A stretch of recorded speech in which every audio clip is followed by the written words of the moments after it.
Saya ingin bertemu dengan Pak Garcia. Ini penting, kataku ke resepsionis. Dia melihatku bingung dan berkata, "Maaf, namun tidak ada seorang pun dengan nama itu yang kerja di sini." Apa? Tapi dia direktur perusahaan. Resepsionis menatap bingung padaku. Lalu dengan tegas berkata, "Saya minta maaf, tapi tak seorang pun dengan nama itu kerja di sini. Mungkin Anda salah gedung?" Baiklah, jika dia tak mau membantuku maka akan kutemukan dia sendiri. "Nona, tunggu. Anda tak diperbolehkan ke sana." Sayangnya, aku belum begitu jauh saat dua penjaga segera datang dan menarikku keluar. Saat berusaha melepaskan diri, aku berteriak, "Ini konyol. Aku ini pacar direkturmu." Tiba-tiba, seorang pria bertampang pintar muncul di depanku dan dengan tenang berkata, "Nyonya, apa Anda mencari Austin Garcia?" "Ya," aku mengangguk. Pria itu menghela nafas, lalu melanjutkan. "Austin memang kerja di sini, tapi saya memecatnya beberapa bulan lalu. Saya tak ada tempat untuk orang dengan sikap malas dan tak peduli di perusahaan saya." Aku menatap pria itu dengan mulut ternganga. Oh tidak, jadi dia itu direkturnya, bukan Austin. Jadi, pacarku sudah membohongiku sejak awal? Saat para penjaga menuntunku keluar gedung, kulihat orang-orang melongo padaku. Dan tak sengaja ku dengar salah satu dari mereka berkata, "Ya Tuhan, cewek lugu lainnya yang tertipu?" Ini tak mungkin terjadi padaku. Austin itu pacarku yang tampan, kaya, dan sangat sukses. Pasti ada kesalahan. Dia tak mungkin menipuku. Ya kan? Aku sedang tunjukkan ke Sarah teman kontrakanku tas karya desainer yang dibelikan Austin untukku. Ketika Austin masuk ke ruangan dan rebahan di sofa. "Oke, jadi ada apa dengan tampangnya yang murung?" "Sayang, ini cuma karena perusahaanku sedang ada proyek besar. Aku sudah menginvestasikan $100.000 dengan perkiraan untung 5 kali lipat pada akhir tahun." Wow, sungguh proyek yang besar sekali. Aku merasa sangat bangga punya pacar yang sempurna. Tapi kemudian dia pelankan suaranya. "Ya, tapi sepertinya akan kubatalkan." Mataku terbelalak dan bertanya, "Kenapa? Ada apa?" "Aku harus berkontribusi $50.000 lagi di akhir pekan ini.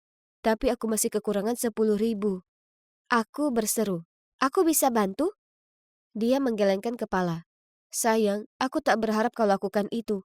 Lagi pula, di mana akan kau dapatkan uang sebanyak itu dalam waktu singkat? Aku akan meminjam ke temanku atau semacamnya. Apa kau tak percaya pacarmu bisa melakukannya?" Aku mengedip padanya. Dia mencium keningku lalu dengan senyum lebar di wajahnya, dia bilang padaku aku pacar terbaik yang pernah ada. Setelah kuhitung tabungan dan pinjaman mahasiswa milikku, aku masih kurang beberapa ribu dolar. Jadi, kukatakan ke beberapa temanku kalau orang tuaku mengalami kecelakaan, dan aku mendesak butuh uang untuk membayar semua biaya rumah sakit mereka. Aku tahu bohong itu tak baik, tapi akan segera kubayar mereka. Jadi itu tak masalah ya kan? Tapi seminggu kemudian setelah kuberikan uang ke Austin, dia datang ke rumah dengan tampang benar-benar kacau. Dia bilang padaku dia menemui masalah yang tak terduga dan sekarang dia butuh $15.000 lagi. Kalau tidak ada dia akan kehilangan semuanya. Aku ingin membantunya, tapi aku sudah tak punya siapapun untuk kupinjam uangnya. Kukira dia akan pengertian, tapi sebaliknya dia hanya berkata, "Kau bisa pinjam uang dari rentenir. Lalu dalam sebulan kita bisa lunasi." Aku memandangnya bingung dan bertanya, "Kenapa tak dia saja yang meminjam sendiri?" Dibelainya rambutku dan dengan suara menenangkan berkata, "Aku mau andai aku bisa, Hana, tapi kau kan mahasiswa, jadi tingkat suku bungamu akan lebih rendah dariku." Hmm, itu masuk akal. Apalagi toh kami akan bersama selamanya. Jadi apa bedanya siapa yang mengambil pinjaman? Jadi di hari yang sama, ku pinjam kekurangan uang dari rentenir dan menyerahkan ke Austin. "Hana!" Sebuah teriakan yang mengejutkanku dari lamunan. "Hana, kembalikan uangku. Aku butuh segera." Temanku Rachel melotot padaku. Aku merasa kebingungan sekali sembari berseru, "Segera, beberapa hari lagi aku janji." Dia memutar matanya padaku. "Ya, terserah. Kukira kau punya pacar kaya, ya kan?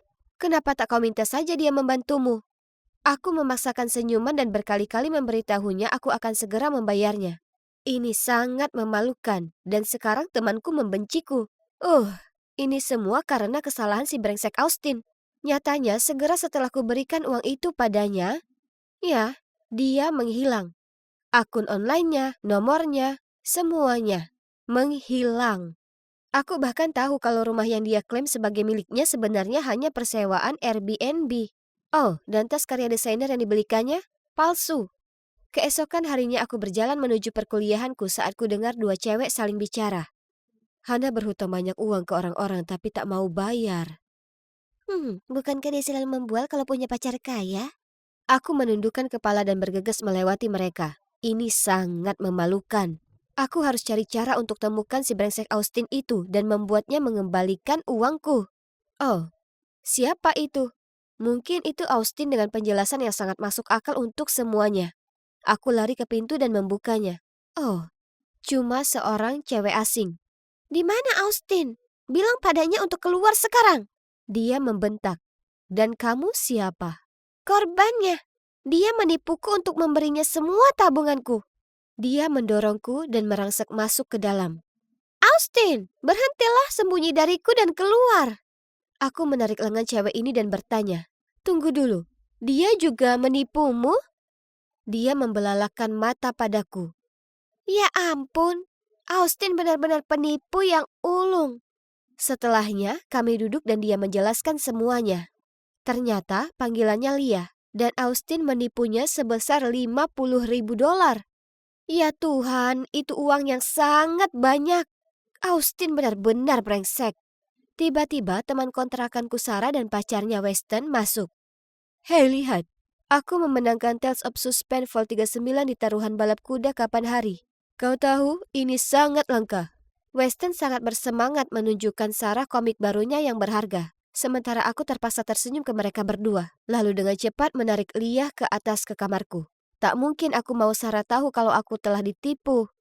Memasuki kamarku, Lia tiba-tiba berkata, Hei, kau ingin uangmu kembali? Aku mengangguk. Tentu saja, tapi sekarang aku bahkan tak tahu di mana dia. Dia tersenyum licik saat memberitahuku kalau Austin sangat suka Marvel Universe dan komik western itu bisa dipakai untuk memancingnya. Jadi kami turun ke bawah, menunggu Sarah pergi ke ruangan lainnya, lalu meminta tolong pada Weston. Awalnya dia menolak, tapi kemudian kami tawarkan untuk membagi uangnya jadi 3. Akhirnya Weston setuju dan berkata, permainan dimulai. Sebagai permulaan, Weston mempostingnya ke marketplace buku komik setengah harga dari harga aslinya. Cuma $150.000. Tak mengherankan, tak lama kemudian Austin si ular itu menyelinap masuk ke pesannya. Bagus sekali. Kami tiba di titik pertemuan lebih awal dan sembunyi di balik semak-semak. 30 menit kemudian, dan Austin masih belum muncul, dan lenganku sudah mati rasa. Aduh, aku berbisik ke Lea. Apa menurutmu rencana kita bocor? Dia mencengkram bahuku dan menyuruhku diam. Austin sudah datang. Butuh waktu lama sekali untuknya memeriksa buku itu, sangat teliti. Saat mereka selesai transaksi, aku lompat keluar dari semak-semak dan berteriak. Austin, di situ kau rupanya. Mana uangku? Matanya membelalak ketakutan, dan dengan cepat dia berusaha untuk kabur. Tapi Lia melompat keluar di depannya. Dia mencibir lalu menggulung lengan bajunya, melangkah menuju ke arahnya. Tak ada tempat untukmu lari, bajingan. Austin ketakutan lalu melangkah mundur. Kemudian aku lari ke belakangnya dan merebut komik dari tangannya. Girls, dengar, aku... Dia berubah pucat dan langsung berbalik dan segera pergi. Dia bahkan kehilangan sebelah sepatunya di jalan, tapi tak berani berhenti untuk mengambilnya. Itu sangat lucu melihatnya tertati-tati. Terima kasih banyak, Lia. Rasanya puas sekali bisa balas dendam. Kapan saja. Kami saling mendentingkan gelas kami. Kekuatan perempuan. Ah, kepalaku terasa sakit sekali. Di mana Lia? Kurasa dia sudah pulang. Aku mendekati lemariku. Di mana tas ransel yang berisi uang di dalamnya? Dengan panik aku mengobrak-abrik kamarku untuk mencarinya. Apa mungkin? Aku menelpon Lia, tapi tak ada jawaban. Itu dia. Lia dan Austin pasti sama saja. Kenapa aku harus jadi orang bodoh yang mudah tertipu? Ada suara gedoran keras di pintu, jadi aku membukanya. 2 orang berbadan besar berdiri di sana. Hei cantik, bayar kami segera. Awas kalau tidak. Kemudian mereka pergi. Aku sangat panik tak tahu harus berbuat apa. Menemukan Lia dan Austin? Sia-sia. Aku tahu itu. Jadi aku mulai bekerja seperti orang gila. Ku antar koran dan susu di pagi hari, lalu jadi pelayan hampir tiap malam. Aku sangat kelelahan, tapi aku harus cari cara untuk bayar hutangku sebelum aku tenggelam di dalamnya. Kemudian Sarah turun ke bawah, menemukan aku tertidur di atas roti bakarku. Dengan lembut dia menggoyangkanku bangun, lalu memberitahuku dia punya posisi magang untukku di rumah sakit pamannya. Yeay, terima kasih Sarah, kau yang terbaik. Hari pertama pekerjaan baruku berjalan lancar, jadi aku memutuskan menghadiahi diriku sendiri dengan bagel dan coklat panas di kantin. Itulah saat aku berpapasan tepat dengannya. Lia! Dia juga melihatku, lalu lari. Tapi aku mengejarnya sampai jalan buntu. Mana uangku? Aku tak bermaksud melakukan itu. Aku minta maaf.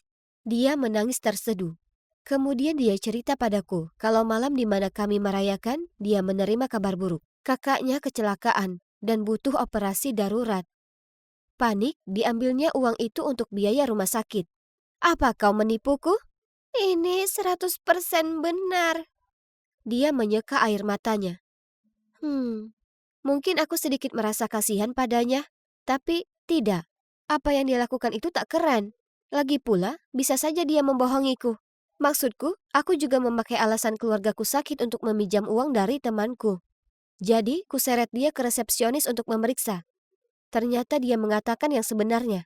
Kakaknya sedang koma dan biayanya jelas sangat mahal. Apa yang dia lakukan itu buruk, tapi dia satu-satunya yang kakaknya punya.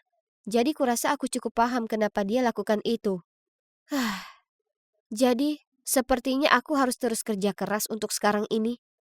Akhir pekan itu aku hendak berangkat kerja. Saat ku buka pintu mendapati tukang tagih itu datang lagi. Mereka merangsek masuk melewatiku dan mulai mengambil barang-barang berharga. Ku teriaki mereka agar berhenti dan bahwa aku akan segera berikan uang mereka. Tapi mereka tak mau dengar. Kemudian dia mengambil laptop Sarah. Oh tidak! Tepat pada saat itu, Lia muncul dan menyuruh mereka untuk berhenti saat itu juga. Kemudian dia lanjut membayar mereka sejumlah yang kuhutang. Hah? Apa? Bagaimana dia bisa punya uang? Nah, ternyata kakak Lia terbangun dari komanya. Mereka berbincang dan mengetahui bahwa penelitian khususnya baru saja menangkan hadiah pertama di kompetisi nasional. Jadi, kakaknya memberinya uang hadiah itu dan menyuruhnya membayar hutangku. Aku senang sekali, sampai aku memeluknya dan terus mengatakan terima kasih. Sekarang aku bebas hutang. Phew, akhirnya aku bisa bayar hutang ke temanku dan lupakan semua ini. Hah? Apa itu tadi?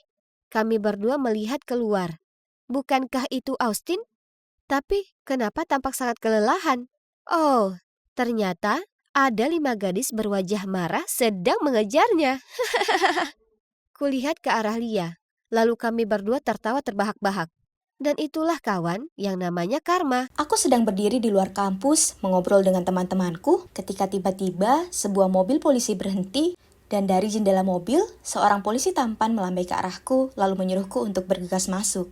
Aku dengan penuh semangat balas melambai padanya mengucapkan selamat tinggal pada teman-temanku dan bergegas menghampirinya di depan mata mereka yang terlihat kagum. Jadi, namaku Daisy dan polisi tampan itu adalah Levi, pacarku yang luar biasa dan pemberani. Kami pertama kali bertemu di perpustakaan kota. Aku pergi ke sana untuk belajar. Dan dia sedang mencari beberapa buku kriminal.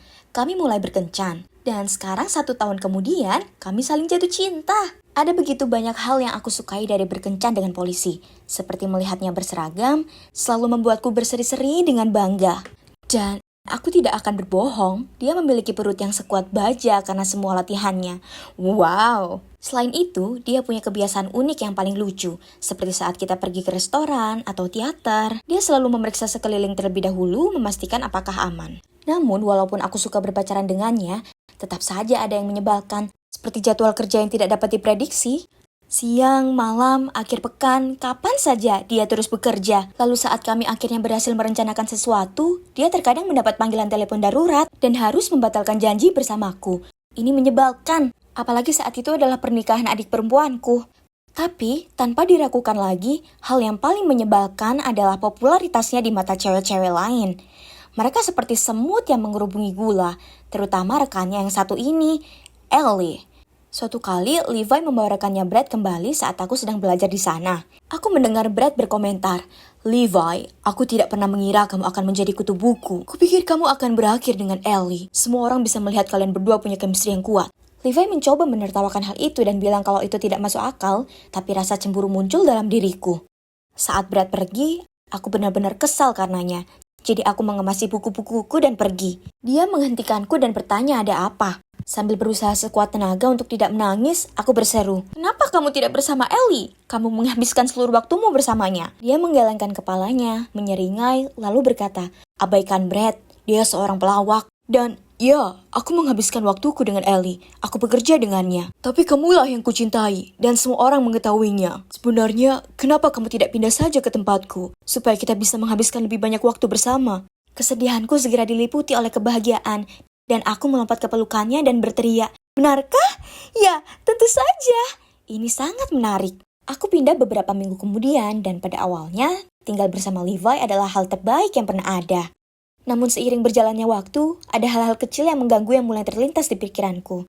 Misalnya, suatu hari aku sedang mengobrol dengan tetangga baru ketika Levi tiba di rumah dan dengan suara dingin memintaku masuk ke dalam. Kemudian dia dengan tegas mengatakan kepadaku untuk tidak pernah berbicara dengan orang asing. Tapi, ayolah, aku seorang cewek yang cerewet, ramah dan suka berbicara dengan orang lain untuk menjalin pertemanan baru. Entahlah, sepertinya aku bereaksi berlebihan. Maksudku, dia hanya memperhatikanku, kan? Namun, kebutuhannya akan memegang kendali semakin memburuk saat aku sudah berjanji untuk bertemu teman-temanku di kota. Levi juga akan ikut, tapi kemudian dia mendapat panggilan kerja di menit-menit terakhir dan tidak bisa ikut. Saat aku bilang aku akan naik taksi, dia ketakutan dan bilang aku tidak boleh pergi. Setelah aku kesal karenanya, dia dengan enggan menyetujui untuk mengizinkanku pergi. Dia menelpon perusahaan taksi terkenal untuk menjemputku, lalu memberitahuku kalau aku harus kembali sebelum jam 10 malam. Namun setelah beberapa kali minum, aku kehilangan kesadaran akan waktu. Aku terlalu bersenang-senang. Aku sedang berdansa dengan temanku ketika Levi menyerbu masuk, meraih lenganku, dan menarikku keluar dari sana. Semua orang menatap kami, tidak bisa dihindari karena dia mengenakan seragam polisi. Aku bahkan mendengar seorang cowok berteriak, "Pasti yang selalu berpura-pura polos itu kan?" Itu sangat memalukan. Di rumah, aku duduk merenung sementara dia mengambilkanku segelas air. Ketika dia mencoba memberikannya kepadaku, aku melompat berdiri dan berteriak kepadanya, "Kamu konyol! Dan berkat kamu, semua orang di bar menganggapku semacam penjahat.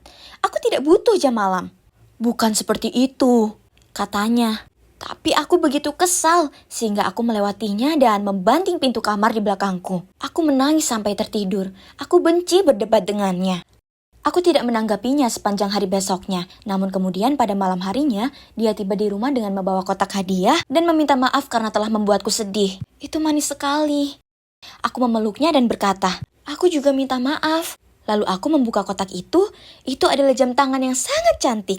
Aku perhatikan ada tombol tambahan di sana, tapi aku tidak terlalu memikirkannya. Aku menatapnya dengan kagum saat dia memasangkan di pergelangan tanganku. Begitu perhatian pacarku, jadi aku memutuskan untuk membelikannya sesuatu juga. Keesokan harinya, sepulang kuliah aku pergi ke mall. Tiba-tiba, Levi menelponku dan menanyakan keberadaanku. Aku ingin hadiahnya menjadi kejutan, jadi ku bilang padanya aku ada di rumah. Dengan kesal dia berkata, "Daisy, jangan bohong padaku. Aku tahu kamu sedang berada di High School Shopping Mall. Cepat pulang." Hah? Bagaimana dia mengetahui hal itu? Aku menyerah untuk mencari hadiah dan pulang. Ketika dia kembali, aku bertanya kepadanya bagaimana dia tahu di mana aku berada dan aku melihatnya sekilas melirik arlojiku. Lalu, dia mengakui bahwa dia telah memasang GPS di ponselnya. Tapi itu hanya agar dia bisa menjagaku agar tetap aman. Apa? Aku bukan anak kecil lagi. Bagaimana dia bisa menggunakannya untuk mengikutiku? Kami bertengkar hebat dan aku mengatakan kepadanya bahwa dia terlalu mengontrol dan gila. Dan dia harus berhenti memperlakukanku seperti anak kecil. Lalu aku mengurung diri di kamar. Keesokan harinya, ketika aku bangun, Levi sudah berangkat kerja. Aku sangat sedih. Jadi aku putuskan untuk jogging untuk menjernihkan pikiranku. Tentu saja, aku meninggalkan jam tangan di rumah dan juga ponselku. Saat aku kembali, aku hendak mandi ketika aku mendengar teleponku berdering. Itu Levi. Lalu aku menyadari ada 50 panggilan tak terjawab dan banyak sekali pesan darinya. Apa?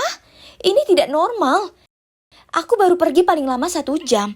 Ngomong-ngomong, aku memasang kembali arlojiku, lalu tiba-tiba pintu terbanting terbuka, dan Levi menyerbu masuk, dan dia berteriak kepadaku. Kamu baik-baik saja? Kamu mau pergi kemana? Kenapa kamu tidak menjawab teleponku? Ini menyebalkan, karena aku mencintainya, tapi aku tahu aku tidak bisa hidup seperti ini lagi. Jadi, ku bilang padanya aku butuh kebebasan, lalu menuju pintu. Dia tampak sangat marah, sambil meraih tanganku, menarikku ke kamar atas, lalu mengunciku di dalam. Aku menggedor pintu dan memohon padanya untuk membiarkanku keluar. Daisy, percayalah, ini demi kebaikanmu sendiri. Kamu tidak aman di luar sana. Lalu aku mendengar langkah kakinya menghilang dan aku tahu dia sudah pergi. Aku meringkuk seperti bola dan menangis sampai tertidur. Saat aku terbangun, keadaan di luar sana sudah sangat gelap. Aku mencari sesuatu di ruangan itu untuk membantuku dan menemukan tangga tali. Keuntungan hidup dengan polisi yang selalu siap. Aku menggunakannya untuk memanjat keluar jendela, tapi begitu aku mencapai tanah, dua pria muncul. Lalu tiba-tiba semuanya menjadi gelap. Ketika aku membuka mata, aku menyadari bahwa aku berada di ruangan yang gelap dan lembab dan aku diikat. Kedua pria itu sedang duduk di dekat pintu dan berbicara satu sama lain. Aku mulai panik. Aku sudah menonton cukup banyak film untuk mengetahui bahwa ini hal yang buruk. Salah satu pria melihat ke arahku dan aku langsung memejamkan mata. Tapi sudah terlambat, dia melihat aku sudah bangun. Jadi dia berjalan mendekat dan berkata, "Oh, selamat datang kembali sayang." Karena panik, aku bertanya, "Siapa kamu? Kenapa aku?" Dia terkikik. "Oh ya, andai saja pacarmu itu ada di sini, kita bisa bertanya padanya." Lalu dia mengangkat teleponnya, dan beberapa detik kemudian, aku mendengar suara Levi di saluran lain. "Halo, masih ingat aku? Sepertinya kami punya sesuatu yang berharga bagimu."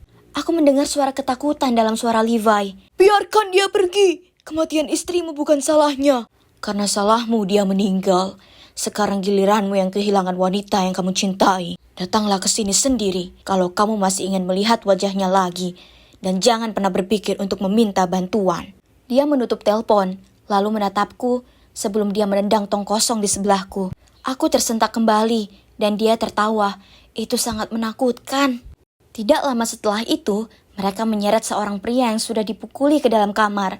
"Levi, oh tidak." Levi menatapku, memaksakan senyum, dan berkata, Sayangku, jangan khawatir. Aku di sini sekarang." Geng itu menertawakannya, lalu dia berhenti di depan Levi dan berkata, "Aku pikir kau dan aku perlu sedikit ngobrol. Sebut saja masalah pria." Aku tahu aku perlu menemukan cara untuk membantunya. Tapi apa? Saat itulah aku melihat jam tanganku sudah ada GPS. Jadi mungkin tombol tambahan untuk melakukan sesuatu. Aku berjuang untuk menekannya, yang tidak mudah dilakukan dengan tangan yang terikat. Percayalah, namun pada akhirnya aku berhasil melakukannya. Pada titik ini Levi tidak sadarkan diri, dan aku mulai menangis. Aku tidak ingin kehilangan dia. Tidak seperti ini. Orang itu memasang sesuatu di sampingnya. Oh tidak, itu adalah bom. Dia mencibir.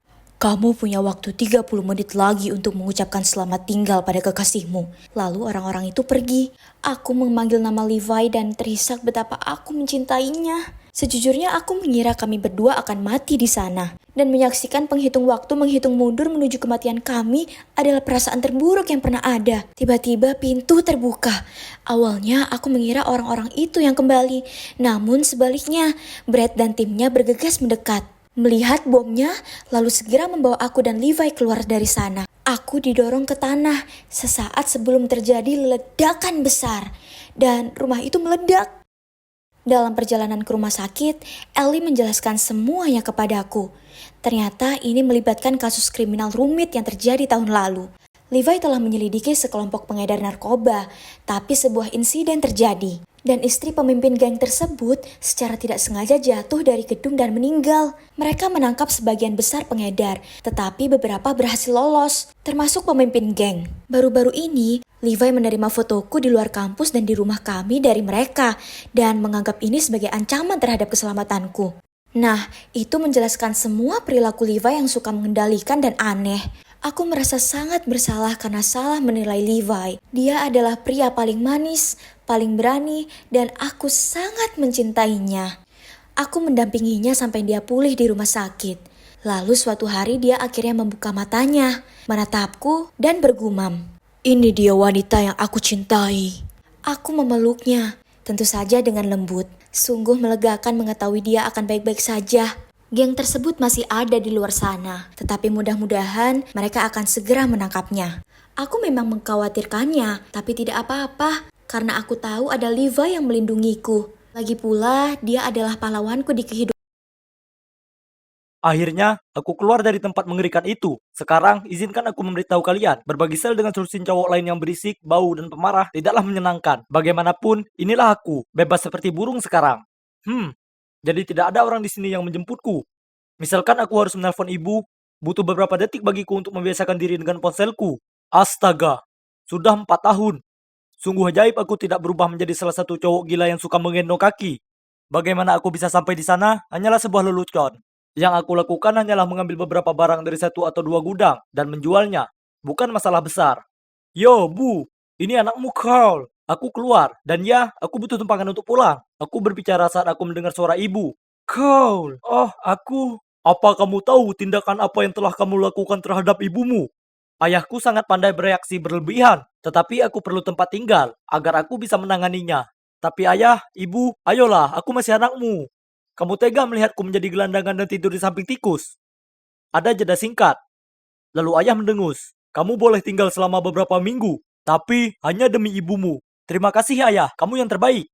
Bingo! Orang tuaku bagaikan dempul di tanganku. Inilah kehidupannya. Aku bermain video game sepanjang hari, lalu berpesta sepanjang malam. Lalu suatu malam, aku sedang bersiap-siap untuk bertemu temanku Mus. Ketika ibu memberitahuku bahwa pengantar pizza sudah di depan pintu, aku berteriak kepadanya, tolong bayar yang satu ini, dan aku yang akan membayar selanjutnya. Aku selesai bersiap-siap, dan narasku bilang, aku terlihat mulus. Aku turun ke dapur, dan mengambil sepotong pizza. Ayah sedang duduk di sana melototiku, sambil membaca laporannya. Jika kamu tidak mampu membayar suatu barang, maka aku sarankan kamu tidak memesannya. Dia melihat potongan pizza di tanganku. Ibu berjalan di belakangnya dan meletakkan tangannya di bahunya. Sayang, beri dia waktu lagi. Dia masih menyesuaikan diri dengan kehidupan di luar. Terima kasih ibu, kamu yang terhebat. Aku memberinya ciuman pizza berminyak di pipinya. Apa kamu bisa meminjamiku sedikit uang? Ayah menggelengkan kepala dan menghela nafas, sementara ibu mengambil dompetnya dan memberikanku sejumlah uang. Hei, masih banyak waktu untuk mendapatkan pekerjaan dan bertanggung jawab. Saat ini, aku memiliki 4 tahun waktu yang hilang untuk ditebus. Suatu kali, aku meminjam mobil ayah. Aku bersumpah, aku hanya minum beberapa gelas bir, tetapi dunia menjadi kacau dan menjadi buram. Hal berikutnya yang aku tahu adalah, aku langsung berkendara ke halaman depan tetangga. Ups, aku membuka mataku keesokan paginya karena sakit kepala yang sangat parah. Jadi yang kuinginkan hanyalah kopi hitam dan sepiring penuh bacon. Tapi aku malah mendapat tatapan tajam dari ayah. Tepat saat aku kira kamu sudah tidak bisa lagi bersikap tidak bertanggung jawab, kamu mengambil mobilku tanpa izin, minum terlalu banyak, lalu merusak mawar kesayangan Gloria. Tenang saja ayah, aku akan memperbaikinya nanti, kataku sambil membuka lemari es untuk mencari makanan. Bukan kamu harus membayar ganti rugi. Kami sudah membuat keputusan. Kamu punya waktu 1 minggu untuk keluar dari rumah kami. Sekarang tunggu dulu. Aku tidak punya tempat untuk pergi. Aku tidak bisa tinggal bersama Mus, karena dia menabrak garasi saudara perempuannya. Dan aku tidak mengenal orang lain. Bagaimana mungkin? Aku harus sedikit bersantai. Jadi aku mengeluarkan ponselku dan mulai menelusuri aplikasi kencan. Lalu aku menjodohkannya dengan si pirang cantik bernama Trudy. Dia sedikit lebih tua dariku, tetapi keluarganya mengalami kesulitan. Dan juga, dia memiliki bisnis sendiri. Bukan hanya itu, tapi dia lebih hot dari seekor naga. Jadi ya, fotonya tampak sedikit berbintik, tapi sepertinya tren retro sedang terjadi. Sepertinya aku memiliki 2 hal, cinta dan uang. Wajahku lumayan ganteng. Tapi karena aku suka bir dan pizza, dan tidak punya dedikasi apapun untuk pergi ke gym, aku tidak punya tubuh yang sempurna. Tapi aku harus membuat cewek ini tetap tertarik. Jadi ku bilang padanya aku adalah cowok jangkung dengan tubuh sispek yang mengesankan, yang baru saja lulus kuliah, dan sedang mencari cewek yang cerdas dan cantik. Cewek ini sebenarnya cukup mudah diajak ngobrol. Dia mengirimiku foto-foto pembelian terakhirnya, seperti ponsel, jam tangan mahal, dan pakaian desainer. Disertai janji bahwa ketika kami mulai pacaran secara langsung, dia akan membelikanku apapun yang kuinginkan. Sukses! Setelah 4 hari mengirimi foto wajah dan percakapanku yang tak ternilai harganya, Trudy jatuh cinta. Dan dia mengirimiku pesan yang berbunyi, Cole, aku belum lama mengenalmu, tetapi aku tahu bagaimana perasaanku. Aku mencintaimu. Oke, itu sangat cepat. Tapi, ya, aku telah memenangkan lotre di sini. Hei, mungkin dia juga berbohong tentang penampilannya, tapi itu tidak masalah. Dia kaya. Jadi aku membalasnya. Aku tahu sayang, aku juga merasakannya. Kami segera mengatur untuk bertemu langsung dan memutuskan untuk sama-sama memakai baju kuning. Aku melihat sekeliling taman, mencoba menemukan tambang emas ini. Tetapi yang aku lihat hanyalah seorang wanita tua berpakaian kuning. Oke, kebetulan saja. Tapi, kenapa dia menuju ke arahku? Semakin dekat dia ke arahku, semakin lebar senyumannya. Cool, kan? Ini aku, Trudy. Apa? Tidak, tidak, tidak, tidak. Tidak. Kenapa wanita tua yang klise, kelebihan berat badan, dan keriput ini bisa menjadi Trudy? Aku mengharapkan cewek pirang cantik dari foto, bukan Big Bird. Setelah aku mengatasi keterkejutan awal, kami duduk dan berbincang. Ternyata cewek impianku berusia 50-an. Semua deskripsi dan foto dirinya benar. Tapi 30 tahun yang lalu, dia jelas berada di tengah krisis parubaya atau semacamnya. Kamu juga tidak sama, cibirnya. Kamu hampir tidak lebih tinggi dariku, dan di mana badan berototmu? Baiklah, cukup adil. Aku berpura-pura tersenyum. Ya, meskipun kamu terlihat berbeda, menurutku kamu tetap sangat cantik. Malam itu aku terombang-ambing. Ini semua sangat tidak terduga. Trudy benar-benar bukan tipeku, tapi berkencan dengannya mungkin tidak ada salahnya. Dia kaya. Dan juga, aku harus pindah besok. Jadi setidaknya dia akan membayarku. Dengan itu, aku mengiriminya pesan. Sayang, kamu cantik, dan aku ingin menjadikan kita resmi pacaran. Keesokan harinya aku tinggal bersama Trudy. Sekarang izinkan aku memberitahu kalian sesuatu. Apartemennya mewah. Itu penuh dengan teknologi terkini. Gila. Mengingat dia sudah sangat tua, dia mungkin tidak tahu cara menggunakannya. Dia banyak bekerja, jadi sebagian besar waktuku di rumah sendirian. Dan aku bebas menonton kartun dan film, mengunyah keripik kentang, dan bermain video game sebanyak yang aku suka. Suatu kali aku sedang menonton film ketika pintu terbuka. Dan masuklah cowok bermata silau ini. Aku berteriak padanya, "Hei kawan, kamu salah apartemen." Dia lalu berkata, "Aku bisa meyakinkanmu bahwa aku tidak melakukannya. Aku Alex, anak Trudy. Dan kamu pasti Carl." Aku kira aku senang bertemu langsung dengan pacar ibuku yang matre. Tapi sayangnya, tidak. Apa? Trudy punya anak laki-laki. Dan dari penampilannya, dia bahkan lebih tua dariku. Dan beraninya dia menyebutku matre. Kurasa memang begitu, tapi tetap saja dia tidak punya hak untuk memanggilku seperti itu. Yang lebih parah lagi, dia menolak untuk pergi. Dia hanya duduk di dapur dan menunggu ibunya kembali. Kemudian dia bertengkar sengit dengannya, dan menyebutku sebagai pecundang dan gelandangan. Keadaan orang tuaku juga tidak lebih baik. Ayah menyuruhku untuk mandiri dan mendapatkan pekerjaan nyata, bukan tante-tante. Dan ibu hanya menangis. Apapun, ini adalah kesalahan mereka karena mengusirku. Apa yang mereka harapkan dariku, tinggal di bawah jembatan. Beberapa hari setelah aku bertemu Alex, Trudy bersikeras menyeret aku ke acara peluncuran pekerjaannya yang membosankan. Sesampainya di sana, aku langsung menuju meja makanannya. Aku sedang memasukkan kiss mini ke dalam mulutku ketika cewek itu berjalan di samping aku dan berkata, "Orang-orang hebat berpikiran sama." Aku menatapnya tanpa ekspresi, lalu dia menunjuk makanannya. Kami berdua langsung menuju makanan itu. Aku tertawa mendengarnya. Cewek ini lucu dan seksi, sangat seksi. Namanya Beatrice, dan dia bekerja untuk Alex yang seorang pecundang itu. Setelah itu, aku mulai lebih sering bertemu dengan si Beatrice ini, karena dia sering mampir bersama Alex. Dan ketika dia berdebat dengan ibunya, biasanya tentangku. Aku mengobrol dengannya. Begitulah caraku mengetahui. Dia juga tidak menjalani hidup dengan mudah. Dia pernah terlambat membayar sewa, karena saudara laki-lakinya yang membolos telah mencuri uang dan menghabiskan semuanya.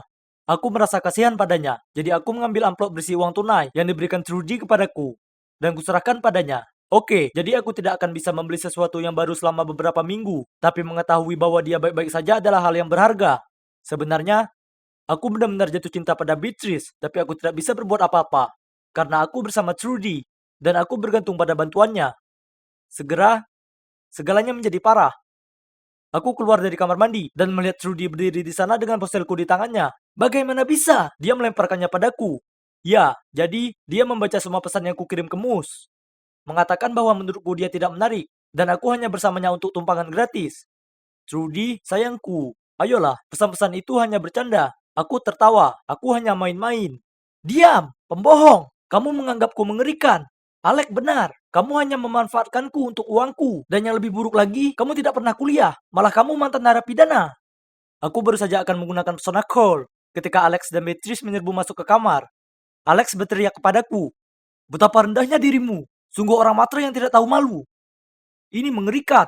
Aku sudah menyuruhnya untuk melaporkanmu ke polisi. Beatrice menyela. Tidak, jangan lakukan itu. Apa yang dia lakukan Cole salah, tapi dia tidak semuanya buruk. Silahkan. Aku sangat tersentuh. Melihat sekeliling, Trudy menangis. Alex sangat marah hingga matanya melotot. Dan Beatrice, dia hanya tampak kecewa. Aku kemudian mengemasi barang-barangku dan pergi dengan rasa malu. Ya, itu terjadi beberapa bulan yang lalu dan aku memiliki pekerjaan yang layak sekarang. Meskipun aku tinggal di rumah, aku tetap membayar sesuai keinginanku dan aku menabung untuk menabung di rumahku sendiri. Seharusnya aku tidak menggunakan Trudy seperti itu. Dia mungkin sudah tua, tapi dia masih punya perasaan dan caraku memperlakukannya tidak benar. Aku tidak dapat disangka lagi adalah seorang cowok brengsek saat itu. Yang aku inginkan hanyalah hidup bahagia bersama Beatrice. Aku sangat mencintainya. Itulah sebabnya aku memintanya menjadi pacarku, tetapi dia menolakku. Astaga, itu menyakitkan, tapi aku tidak menyerah. Mungkin dia akan memberiku kesempatan. Begitu dia melihat aku telah berubah, aku tidak bisa memperbaiki masa lalu. Yang bisa kulakukan sekarang hanyalah memperbaiki. Ponselku berbunyi bip dan ada pesan baru. Emma, ada yang harus kulakukan di dekat sini. Jadi ayo kita ketemuan di sana. Sampai jumpa. Itu dari Tony, teman masa kecilku dari panti asuhan di Missouri. Yap, benar sekali. Aku berakhir di panti asuhan setelah ibuku meninggal dunia saat aku baru berumur 4 tahun. Namun keadaan menjadi lebih buruk lagi bagi Tony dan dia. Mereka ditinggalkan di luar pintu panti asuhan tanpa ada yang mengetahui siapa orang tua mereka. Dan sekarang disinilah aku dalam perjalanan mengunjungi makamnya sebagai peringatan kematiannya hari ini. Waktu berlalu sangat cepat. Aku hampir tidak percaya sudah 10 tahun berlalu. Aku membeli beberapa bunga lalu pergi ke kuburan. Tony sudah ada di sana menungguku. Aku tersenyum dan melambai, tapi hatiku terasa berat. Dulu ketika kami berusia 14 tahun, kami sangat dekat. Tony, Thomas, dan aku. Aku diam-diam punya perasaan ke Thomas, tapi aku tidak pernah punya kesempatan untuk memberitahunya. Semua terjadi begitu cepat pada hari itu. Kami masih anak-anak, muda dan bodoh, kami menyelinap keluar untuk bermain di tepi sungai. 1 menit kami saling bermain air di sungai. Tidak lama setelahnya, Thomas terbawa arus. Aku mencoba menyelamatkannya, tapi Tony menarikku kembali ke tepian. Bahkan memikirkannya sekarang, aku masih tidak bisa menahan tangisku. Jangan menangis, Em. Aku selalu ada untukmu, dan aku tahu dia juga akan selalu ada di sisimu. Jauh di lubuk hati, aku tahu Tony selalu mempunyai perasaan terhadapku, tapi aku tidak merasakan hal yang sama. Setelah itu, Tony mengantarku pulang. Melihat wajahku yang kelelahan, dia berkata sebelum aku masuk ke dalam. Tidurlah yang nyenyak, Em. Ingat, kita ada wawancara besok. Astaga, aku hampir lupa. Tony mungkin mengira aku adalah karyawan terburuk yang pernah ada. Dan ya, kalian bisa menebaknya. Tony adalah bosku. Setelah bertahun-tahun di panti asuhan, dia diadopsi oleh keluarga super cerdas yang menginspirasinya untuk berusaha menjadi seseorang yang penting. Dan dia akhirnya membangun sebuah perusahaan startup makanan. Bagaimanapun, keesokan paginya, meski masih merasa lelah, aku tidak punya pilihan selain tetap memasang wajah berani untuk berangkat kerja. Ada tim pemasaran yang harus dipimpin. Tapi saat aku berjalan ke lobi, seorang pria menabrakku. Dia membantuku berdiri dan dengan panik meminta maaf, menjelaskan bahwa dia sedang terburu-buru. Aku mendongak dan hendak mengomelinya, tapi tunggu. Kenapa dia terlihat begitu familiar? Sebenarnya, dia terlihat persis seperti... Apa itu kamu? Kamu... Aku tergagap. Tapi aku bahkan tidak bisa menyelesaikan kalimatku, karena dia bergegas masuk ke dalam lift dan pintunya telah tertutup. Aku pasti telah melihat sesuatu. Sejujurnya, sepanjang wawancara aku hampir tidak bisa berkonsentrasi. Mungkinkah ada 2 orang yang terlihat serupa di muka bumi ini? Aku melamun ketika pelamar berikutnya datang. Dan itu adalah dia. Baik Tony dan aku menatap dengan kaget. Dia adalah kembaran Thomas. Tapi itu tidak mungkin. Maksudku, Thomas sudah meninggal bertahun-tahun yang lalu. Kami berdua terlalu kaget untuk mengatakan apapun sampai suaranya memecah keheningan. Hai, aku Dustin dan aku di sini untuk wawancara untuk posisi pemasaran. Aku memandang Tony dan dia tampak sama bingungnya denganku. Tapi, iya, itu bukan Thomas. Orang ini berasal dari Illinois dan bahkan belum pernah ke Missouri. Oke, jadi inilah kembaran Thomas. Cukup masuk akal. Wawancara berjalan dengan baik dan meskipun dia sedikit arogan, dia tahu apa yang dia lakukan, jadi kami mempekerjakannya. Saat aku keluar ruangan, Anehnya, Dustin masih menungguku di luar. Dia menawarkan untuk mentraktirku makan siang sebagai permintaan maaf sebelumnya. Aku setuju, karena aku sangat ingin menanyakan lebih banyak pertanyaan kepadanya. Saat makan siang, aku terus bercerita tentang panti asuhan, beberapa hobi Thomas, dan hal-hal yang dibencinya. Tapi Dustin bahkan tidak mengedipkan mata. Aku kecewa, karena aku sangat berharap Dustin benar-benar menjadi Thomas.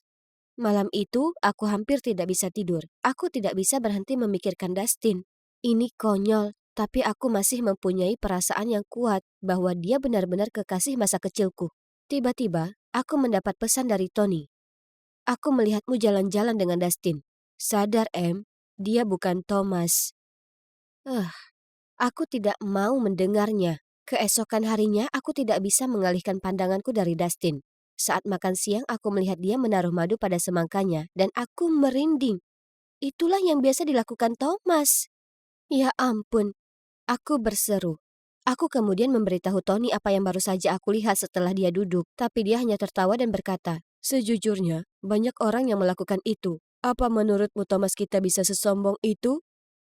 Melihat aku masih tidak terpengaruh, dia melanjutkan, "Tetapi jika kamu masih ingin memeriksanya, beri saja dia buah persik. Segala hal bisa berubah, tapi alergi tidak, kan?" OMG, Tony jenius. Dia mungkin hanya bercanda, tapi aku sangat serius. Jadi, keesokan harinya aku membelikan Dustin pai buah persik untuk menyebutnya di tim. Tetapi yang mengagetkanku, dia memakannya dengan senang hati dan tampak baik-baik saja. Oke, jelas aku harus melupakan ini. Dia bukan Thomas. Selesai.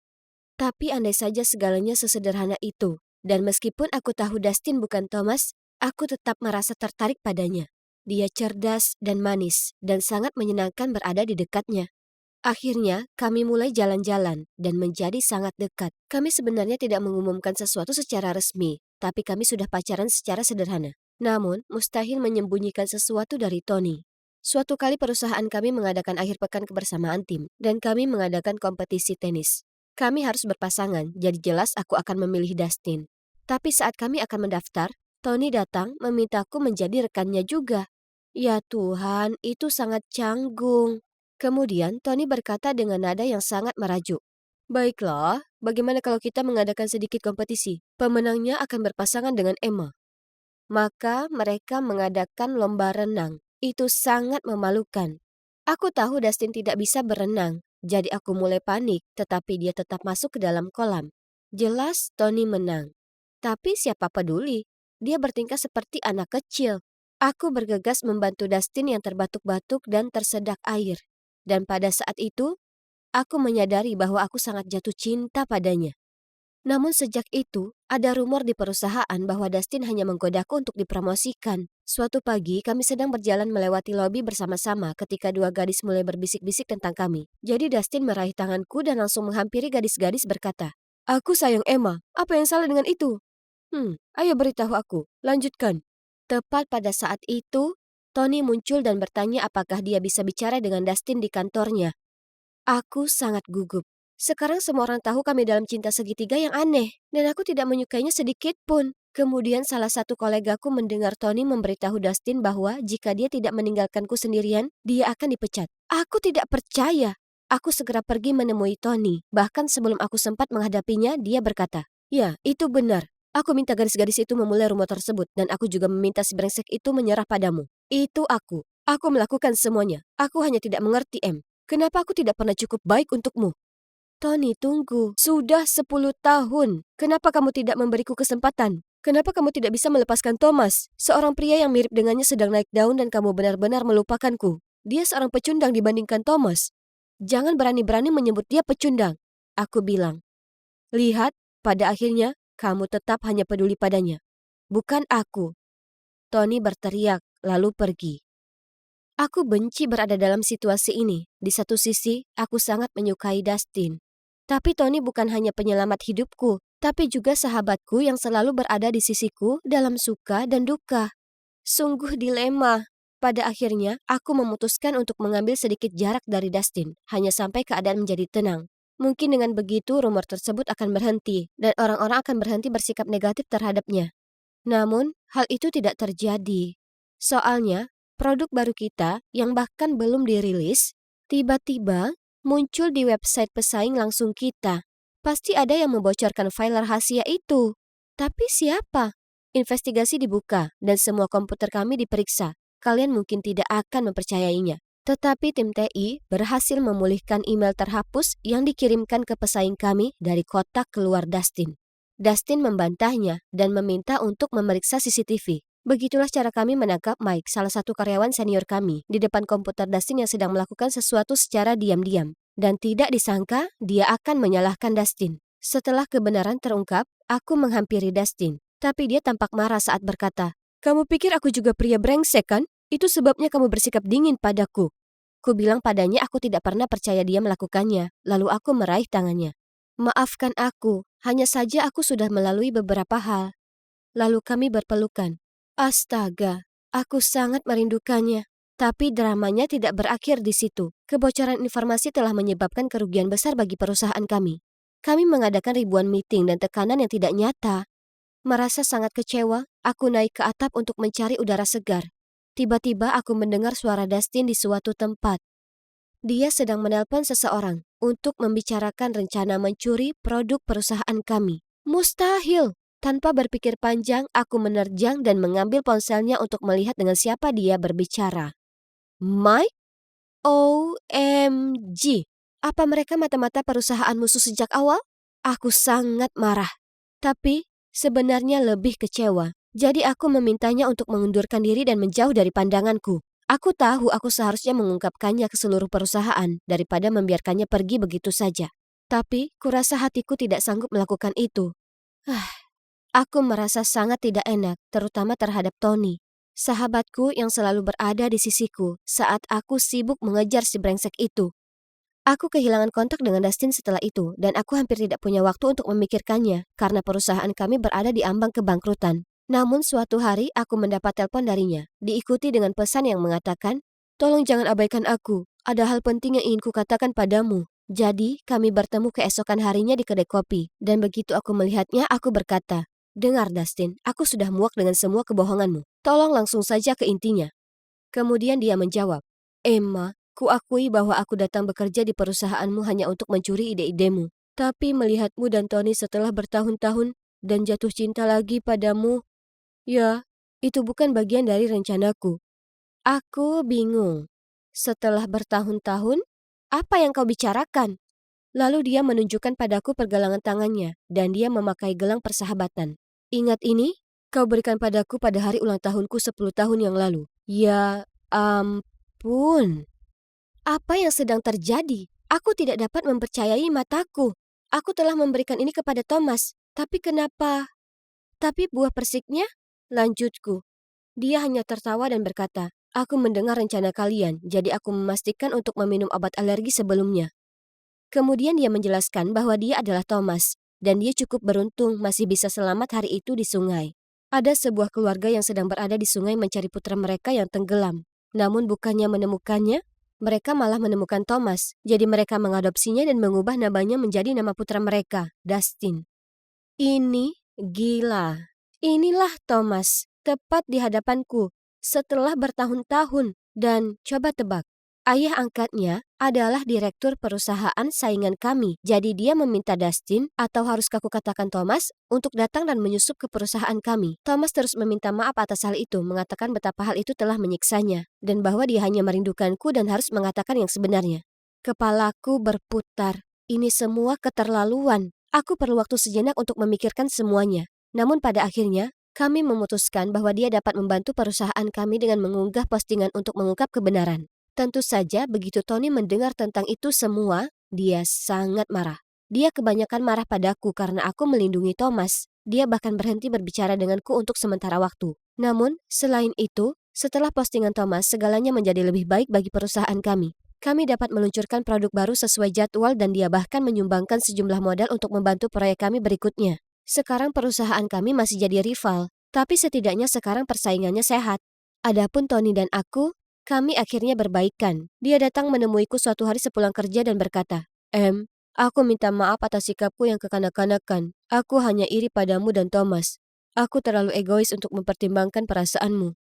Tapi, kamu dan Thomas, aku ingin kalian bersama.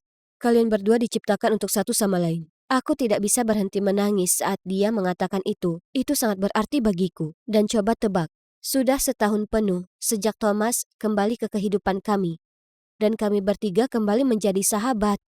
Oh, dan aku mungkin harus menambahkan bahwa Thomas dan aku sudah bertunangan. Kami sangat senang. Dan kami bahkan membuka panti asuhan bersama untuk anak-anak tunawisma seperti kami. Aku sudah melewati banyak fase. Akhirnya aku menemukan kedamaian hidup. Aku kira semuanya. Hai, ini aku, Maxine. Sedang sembunyi di balik semak-semak dan memata-matai seorang cewek. Jangan salah, aku tak naksir padanya. Juga bukan seorang psikopat. Aku hanya membantu temanku Damon. Tapi, andai saja aku tahu betapa gilanya situasi ini nantinya, aku tak akan pernah setuju membantunya. Ini semua berawal ketika Damon jatuh cinta pada cewek ini, Sophie. Dia punya pesona misterius yang membuat Damon ingin langsung bicara padanya. Dan dia lakukan itu. Tapi Sophie bahkan tak meliriknya. Dia langsung jalan pergi. Aduh, aku sama sekali tak suka padanya. Dia sangat angkuh. Tapi Damon tak menyerah begitu saja. Dia coba berbagai macam cara untuk dapatkan perhatiannya. Bahkan menunggu bus bersamanya padahal dia punya mobil. Tapi tak satu pun berhasil. Dan ini membuatnya putus asa. Dia memohon bantuanku tapi kukatakan, tak mau. Kemudian dia berkata, ayolah Maxine, kau kan cewek, jadi berteman saja dengannya atau apa. Mungkin kau bisa cari tahu apa kesukaannya, makanan, musik kesukaannya, dan yang lainnya. Nanti bisa kucoba membuatnya terkesan. Tolonglah, aku mohon padamu. Apalagi akan kupinjamkan Nintendo Switch-ku selama sebulan kalau kau setuju. Kau tak mungkin menolak itu. Dia berhasil membujukku dengan itu. Aku akan lakukan apa saja untuk dapatkan Nintendo Switch. Ya sudah, sepakat. Tapi jangan salahkan aku kalau ini tak berhasil. Jadi setelah kelas selesai hari itu, aku mencari Sophie. Dia ada di halte bus dan aku hendak mendekatinya saat tiba-tiba dia berjalan pergi. Kuputuskan membuntutinya dan di perjalanan, dia berhenti untuk membantu seorang wanita tua untuk menyeberang jalan. Wah, aku terkejut. Untuk seseorang dengan wajah begitu dingin, dia ternyata punya hati yang hangat. Mungkin dia memang tak terlalu buruk.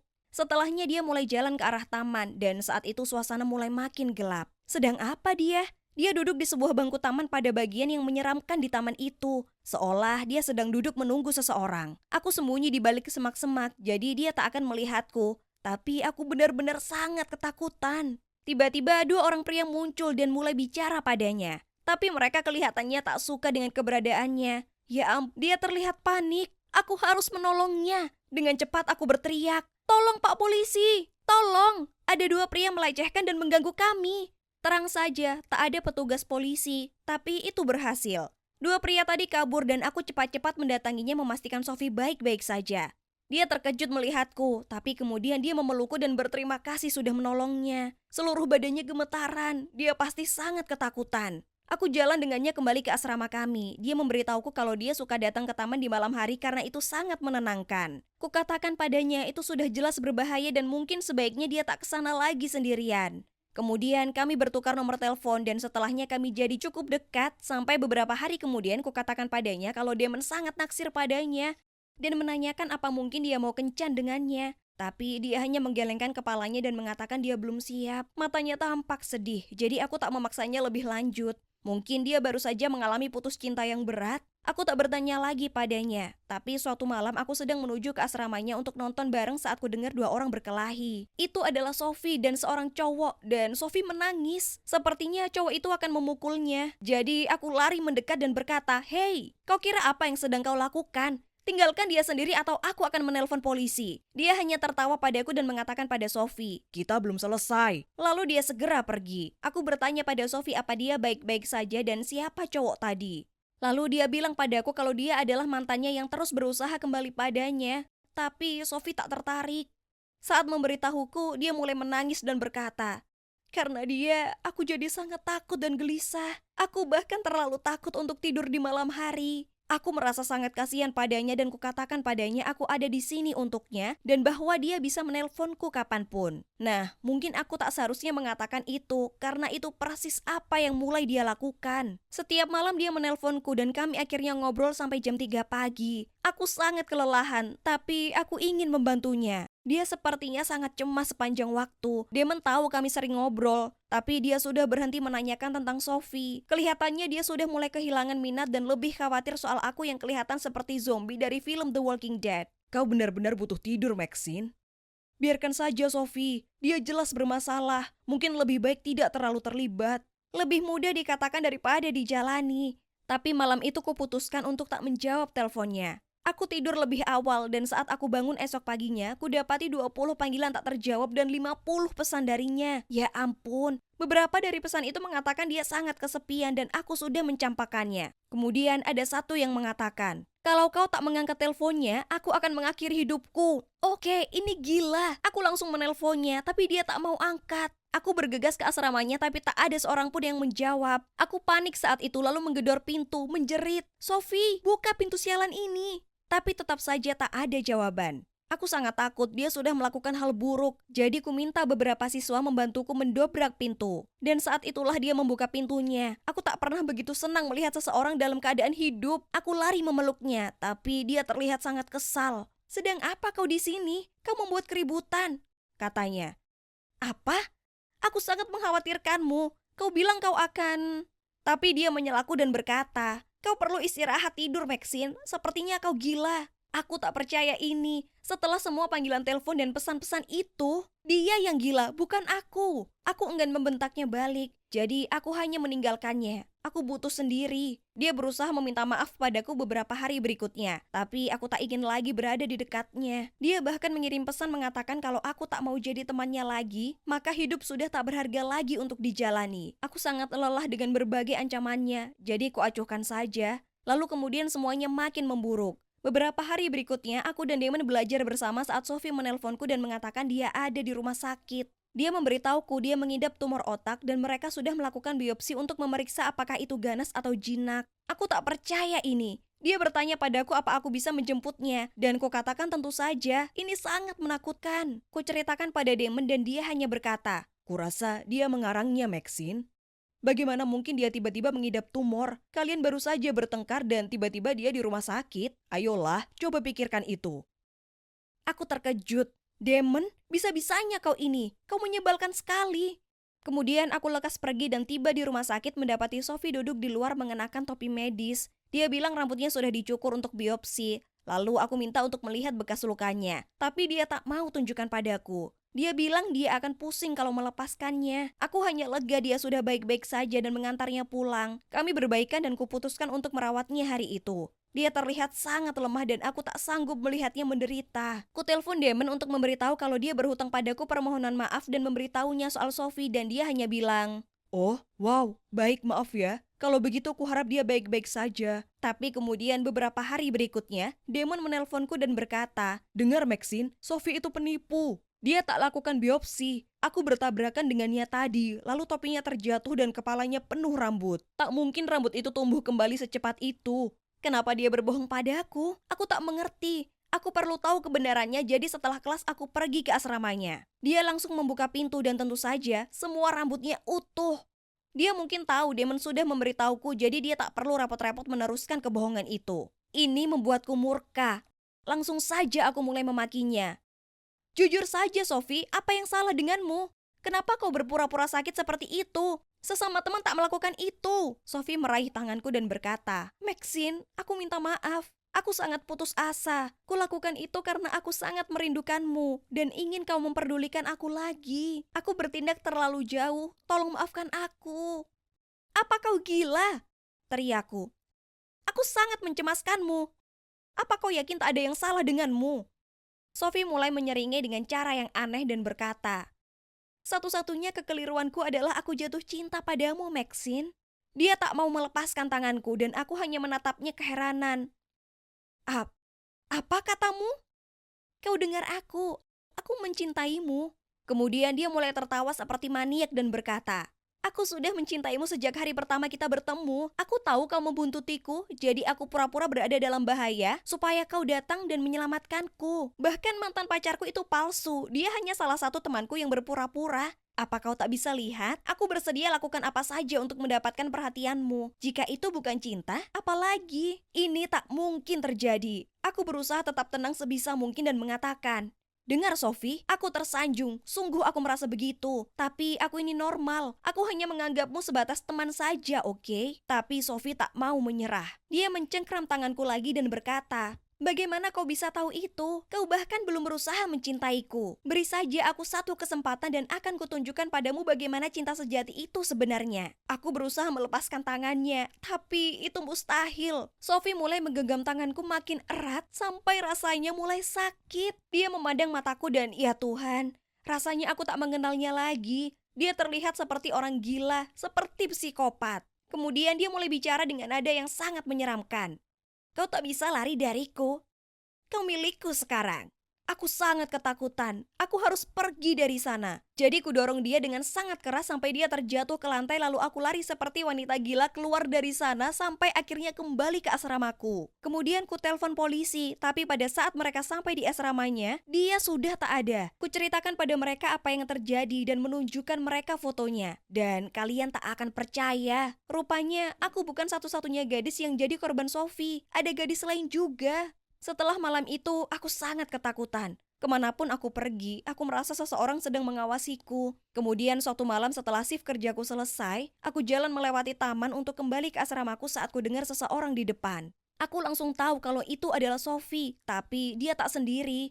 Dia bersama beberapa pria. Mereka melihatku dan mulai menuju ke arahku. Tapi aku berlari secepat mungkin dan untungnya polisi berada tepat di luar taman dan pergi menangkap mereka. Kedengarannya seperti sebuah kebetulan, bukan? Nah, sebenarnya tidak. Sophie bukan satu-satunya yang bisa membodohi orang. Aku tahu Sophie membuntutiku, jadi aku ceritakan pada polisi dan bersama kami menyusun rencana ini untuk menangkapnya. Dan voila, itu berhasil. Sophie, jika kamu menonton ini, kuharap yang terbaik untukmu, tapi mari kita tidak usah. Senin pagi itu seperti biasanya. Aku sedang berdiri di dekat lokerku saat cewek ini, si Leila, menghampiri. Menyandar ke loker di sebelahku dan berbicara padaku dengan suara sengau. Hai ganteng, apa kau ada rencana sepulang sekolah? Aku menoleh ke sekeliling dengan bingung. Hah? Apa dia bicara padaku? Biasanya cewek seperti Leila tak bicara dengan cowok sepertiku. Maksudku, ayolah, lihat dia. Dia itu cewek terseksi di sekolah. Sementara aku, Felix, hanya cowok kutu buku berwajah biasa saja. Dengan canggung aku menjawab, hai, aku coba mengerjakan PR sepulang sekolah. Dah, kemudian ku tinggalkan dia di sana tercengang. Tapi itu tidak berhenti di sana. Sepulang sekolah, dia kembali menghampiriku dan bertanya, kau mau jalan denganku? Diikuti dengan kedipan di mata. Tidak, terima kasih. Aku harus menyelesaikan makalahku tentang revolusi Perancis. Lalu aku jalan pergi. Ya ampun, apa dia sungguh mau jalan denganku? Tak mungkin, dia pasti sedang kalah taruhan atau semacamnya. Bahkan keesokan harinya, sekali lagi, dia langsung mengarah kepadaku dengan raut wajahnya yang tegas dan menakutkan saat aku sedang ngobrol dengan teman-temanku. Dan dengan nada serius dia berkata, dengar Felix, apa kau mau jadi pacarku? Apa? Semua teman-temanku mulai bersorak. Aku sangat malu sampai aku mengusir mereka pergi untuk mendapatkan privasi dengan Leila. Aku tersanjung, tapi tidak. Dia merengut padaku. Maaf, kau sadar kalau aku ini Leila Hall, cewek tercantik dan paling populer di seluruh sekolah. Belum lagi anggota pemandu sorak. Para pemandu sorak itu penuh drama. Dengan tenang aku menjawab, maaf, cuma kau ini bukan tipeku. Dia kembali berteriak. Apa? Aku ini tipe semua orang. Aku hanya mengangkat bahu dan pergi. Ya Tuhan, itu canggung sekali. Tapi paling tidak dia sudah paham sekarang. Iya kan? Nah, salah. Karena masalah baru saja dimulai. Awalnya, banjir sampah email dan buletin. Kemudian panggilan telepon aneh dari spa dan salon kuku. Menanyakan jika aku membuat janji untuk hari itu. Saat jelas-jelas aku tak melakukannya. Melebihi itu semua ada akun Facebook palsu yang mulai menyebarkan fotoku yang tak menyenangkan. Mengupil saat di kelas bahasa Perancis. Menjulurkan lidah dengan aneh karena berkonsentrasi saat memeriksa makalahku. Bahkan ada klip gerakan lambat aku mengunyah seperti unta saat aku menikmati burgerku. Ya ampun, aku makan jelek sekali. Sementara sedang kutelusuri foto-foto ini, Leila melompat keluar dengan senyum lebar di wajahnya. Jadi pacarku, maka semua prank itu akan berhenti. Benar, tentu saja itu ulahnya. Dia tak punya kegiatan lain yang lebih baik. Aku menggelengkan kepala dan berkata, tidak, terima kasih. Ini masih lebih baik daripada bersama cewek menyebalkan sepertimu. Kemudian beberapa hari kemudian saat aku jalan ke sekolah, kulihat semua orang memberiku tatapan tak suka. Apa kemejaku terbalik atau apa? Tidak, jadi apa masalahnya? Aku bertanya kepada temanku dan ya ampun, Leila beritahu semua orang kalau aku menciumnya lalu mengghostingnya. Dia ini Harlequin di dunia nyata, seksi tapi benar-benar gila. Hanya orang sinting seperti Joker yang bisa mencintainya. Aku sudah muak dengan kelakuannya. Aku tak bisa biarkan dia membuatku terlihat seperti orang jahat untuk sesuatu yang tidak kulakukan. Jadi saat makan siang, ku datangi mejanya dan berteriak di hadapannya. Apa kau gila? Kenapa kau tak paham kalau aku tak menyukaimu? Kemudian aku berteriak supaya semua orang bisa mendengarku. Hei dengar, rumor soal aku mencium dan mengghosting Leila itu bohong. Dia mengarangnya karena aku menolak kencan dengannya. Jadi tolong simpan pandangan kotor kalian untuk orang lain. Terima kasih. Leila mendorongku dan lari keluar dari sana.